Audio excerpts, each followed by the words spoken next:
Well, we're back visiting with Dr. Sonia Spencer at Spencer Chiropractic, along with Dr. Stone. It's good to see both of y'all as always. Now, we've been talking in the past and met some of the wonderful stories and patients that y'all have in dealing with neuropathy, Right. something that a lot of people deal with. Talk, if you would, about some of the signs of neuropathy, some of the things that you deal with, and how you treat them. Okay, well, some of the things that can really cause neuropathy, because a lot of people want to know, how did I get this way? Because a lot of our patients aren't diabetic. And that's a big cause is diabetes, but another cause is chemotherapy-induced neuropathy. And a lot of patients have that after they undergo cancer treatments. They get the neuropathy from chemo-induced neuropathy. And in fact, the study that we have, where the procedure that we do is 90% effective, it's on chemotherapy patients that we have that study for. Also, certain medications, I have a list of about 15 different medications that can cause neuropathy in patients, yes.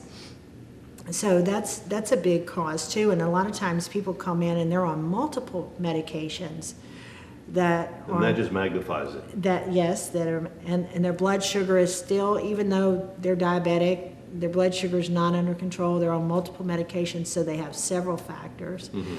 A lot of times they can have a spinal stenosis or a problem with their back that's causing the nerves not to be able to be felt all the way down into their feet. It can be closing off those nerves that are going all the way down to,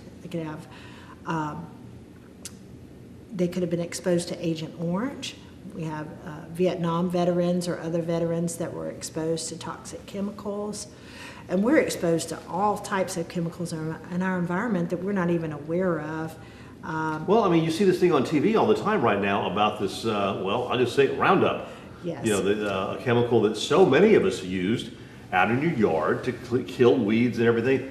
All of a sudden, we got class action lawsuits against them because of what it has done to the body. So as you said, Dr. Spencer, there's so many things out there. There's so many things. And then alcohol and, just consuming a moderate amount of alcohol. You don't have to be an alcoholic for it to just a moderate amount of alcohol in some people, because of their metabolism, can deplete the nutrients that are needed for nerves and can start the nerves dying off. So even people that were heavy drinkers in the past, smokers, all of these things can cause neuropathy. And so many of our patients come in have a combination of all of those things going on past, present, and probably into the future. Right. Because a lot of different things show up, a lot of different reasons. Often it's multiple reasons, not just one when a patient comes in. Well, a lot of things show up. People think that they have neuropathy, but Dr. Stone, once they come in and see you or see Dr. Spencer, there's these issues that, no, you don't have neuropathy, something else. Right, absolutely. And that's why we do the test in the first place. The examination, we really want to make sure that it is true neuropathy before we get into treating it. All right. But regardless, not usually, but sometimes we will come across another condition that we're also able to treat in the office here. A lot of times people will come on in, they'll do a quick, say, a Google search or look at WebMD, say, oh, there it is, I have neuropathy, that's what I'm in here for. Whereas then we go ahead, we do the examination, see maybe their numbness and tingling, the burning is only in one leg versus both of them. Now neuropathy, you'll have it in one leg, but you will have it in both legs fairly equally. 9 times out of 10. Yeah. Absolutely, yeah, correct. So there are a couple things that could start to cause symptoms, neuropathy-like symptoms, all right? And that could include something like a protruding disc or a herniated disc, which obviously we also take care of here in the office. So we would look to switch the person more into a chiropractic patient rather than a neuropathy patient at that point. But like I said, that's why we do the examination in the first place. That's the important thing about it is that, to test the person, because, what's important to y'all is you want to be sure you're getting the proper treatment for what you have. Absolutely, and that's why when patients call our office, you know, the number one thing they want to know is how much does the neuropathy treatment cost? And we're not going to know actually if you are a neuropathy patient until we do an examination. And so we have to begin with the examination to really find out if you are truly are a neuropathy patient and if we're going to be able to accept your case, because we don't accept all neuropathy cases. You have to fit the protocol for what we're going to do.